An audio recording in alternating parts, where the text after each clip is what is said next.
দীঘায় জগন্নাথ মন্দির উদ্বোধনের আগেই রামনগরের বালিসাইতে আরেকটি জগন্নাথ ধামের সূচনা হলো। 2020 সালের 5ই জানুয়ারি অর্থাৎ 1426 বঙ্গাব্দের 29শে পৌষ শ্রী জগন্নাথ মহাপ্রভুর শ্রী বিগ্রহ ওড়িশার তালসারির সমুদ্র থেকে প্রাপ্ত হয়। আজ নবসাজে নবনির্মিত শ্রীক্ষেত্র ধাম নামক শ্রী মন্দিরে স্থাপন হলো। নির্দিষ্ট রীতি অনুযায়ী শ্রীক্ষেত্র ধামের সূচনা হলো। আজ পূর্ব মেদিনীপুর জেলার রামনগর 2 বিধানসভার বালিসাই পানিপারুল মোড়ে উদ্বোধন হলো শ্রী জগন্নাথ দেবের মন্দির। উদ্বোধনে উপস্থিত ছিলেন রাজ্যের কারাগার মন্ত্রী অখিল গিরি, কাঁথি পৌরসভার চেয়ারম্যান সুপ্রকাশ গিরি, রামনগর 2 পঞ্চায়েত সমিতির সভাপতি অনুপ গিরি, রামনগর 2 নম্বর ব্লকের পূর্ত কর্মাধ্যক্ষ মানস দাস, তাপস গিরি সহ প্রমুখ। এই মন্দির প্রতিষ্ঠার মূল উদ্যোক্তা রাজারাম মাইতি। সমুদ্র স্নান করতে গিয়ে তিনি জগন্নাথ ও সুভদ্রা দেবীর মূর্তিটি পান এবং বলরামের মূর্তিটি তৈরি করেন ও আজ সেই মন্দির প্রতিষ্ঠা হয়। গীতা হচ্ছে সারা পৃথিবীর যত ধর্মের মানুষ আছে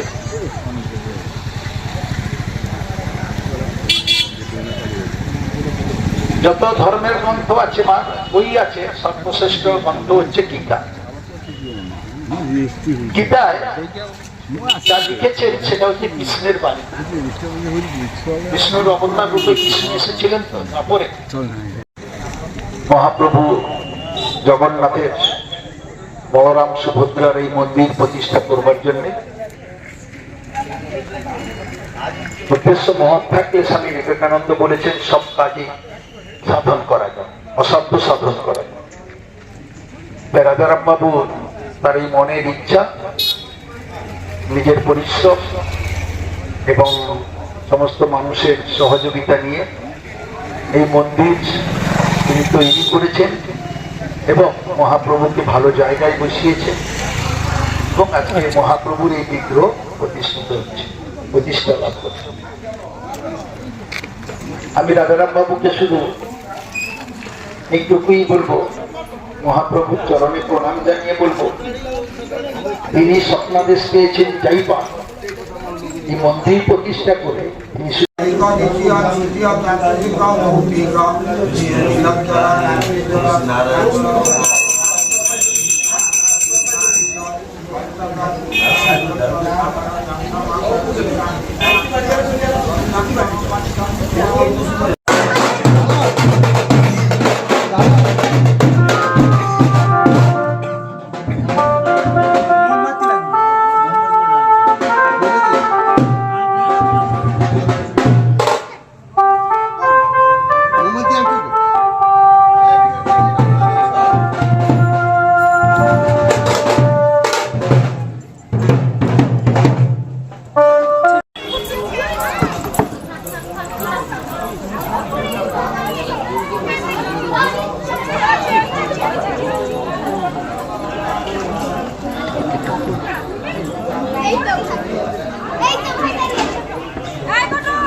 পূর্ব মেদিনীপুরের উপকূলবর্তী এলাকায় দীঘা সমুদ্র সৈকতে তৈরি হচ্ছে পুরীর আদলে জগন্নাথ দেবের মন্দির। সেই জগন্নাথ দেবের মন্দির উদ্বোধনের আগেই রামনগরে আরেক জগন্নাথ ধামের শুভ সূচনা হলো। সমুদ্র থেকে প্রাপ্ত জগন্নাথ দেবের মন্দির স্থাপনকে ঘিরে এলাকায় উৎসাহ উদ্দীপনা ছিল তুঙ্গে। পূর্ব মেদিনীপুর থেকে সর্বজিৎ শতপথীর রিপোর্ট, আর10 নিউজ বাংলা।